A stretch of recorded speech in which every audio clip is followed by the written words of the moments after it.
Why don't people want to get involved in the system? Well, if you were treated, as a piece of evidence, you were treated with disrespect, no dignity, no respect for you, you wouldn't want to be involved either. If criminal justice system was an airline in the 60s, nobody would fly it. It doesn't tell you where it's going, it doesn't tell you what time it's leaving. You're paying for the trip, but you don't even know where you're going, and you wouldn't fly it. There really was not a great treatment of victims at that time. People simply didn't focus on them. I remember going into a court, and I had just tried a case where the lady had been raped, and we had a conviction, and the assailant had been found guilty, and we went in for the sentencing. And she and I were sitting in the front row, and the judge ordered us out. And he said, "Miss Haight, you and that woman get out of here." And I said, "Your Honor, who is more interested in the outcome of this case than the lady who was raped?" He said, "If you're not out of here in 2 or 3 minutes, I'm going to hold you in contempt, and I'm going to hold her in contempt." 1965 with state compensation was really the first time that any law came about dealing with victims, so to speak. New Zealand was the first country in the world to have a state compensation program, and Great Britain followed secondly, shortly after that. And then in California, the first state in the nation to start a state compensation program. In the early days of state compensation, it was really looked upon as a welfare program. It was to help the needy. If you were a victim of a crime and you lost everything, then you were needy. And so we'll give money to people who were needy. When I first chaired the President's Task Force on Victims of Crime, and that was in the 80s, this was to look at victims throughout the United States and how were they being treated. And that was really interesting. We went to 6 cities, we listened to hundreds of victims, we spoke to thousands of victims of crime. And we learned some things that were really significant. The burden had shifted from the victim to stay out of harm's way rather than the criminal, the person not commit the crime. We had blamed the victim for their victimization. Women were judged by the crime that occurred as whether or not they did something to cause it. Rape crisis centers saw the need to take care of the victim post-crime.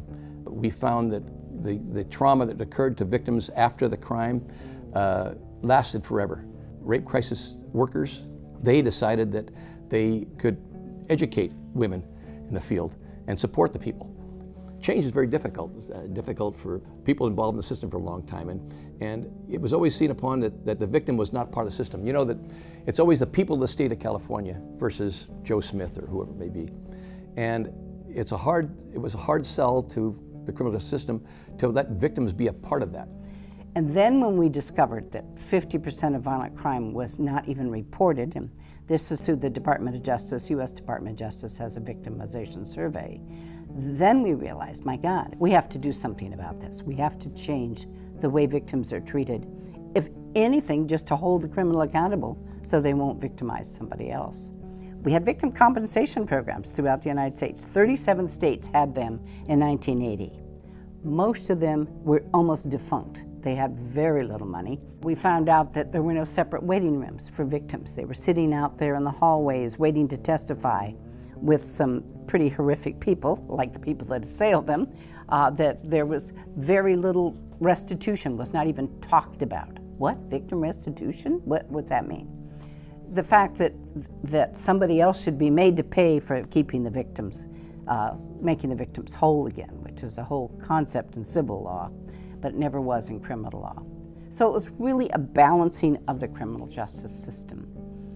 I had an opportunity to really talk to the president about changing some of the laws that we had, and I wanted him to support a Victim of Crime Act that we were proposing along with Senator Hines, who is now dead, and Congressman Rodino. So I had to brief the president at a cabinet meeting. And I started to tell him about our victims of crime and what was happening and how poorly they were treated. One of our victims who was living in a farmhouse in Indiana and her 4 sons were killed. She was shot. 4 boys she had to bury. Funeral expenses, hospital expenses. She received not 1 cent.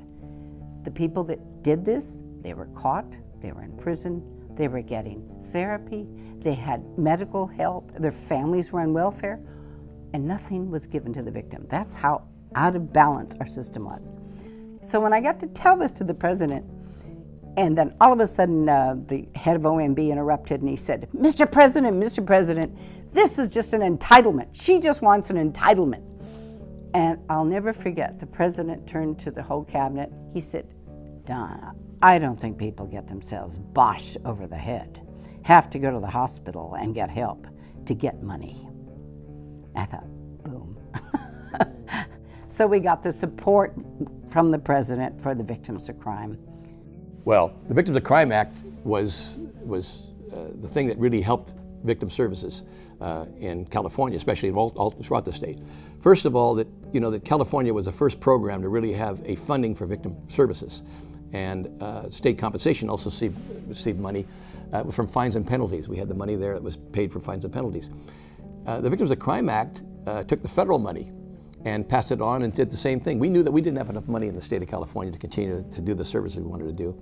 So the VOCA Act was really a great thing that happened for us in the victims movement, because it meant that we knew that the federal government, money would come from the federal government from all the fines and penalties that were placed on convicted federal offenders. It would come back to the states, and we could go along and serve victims in a better way.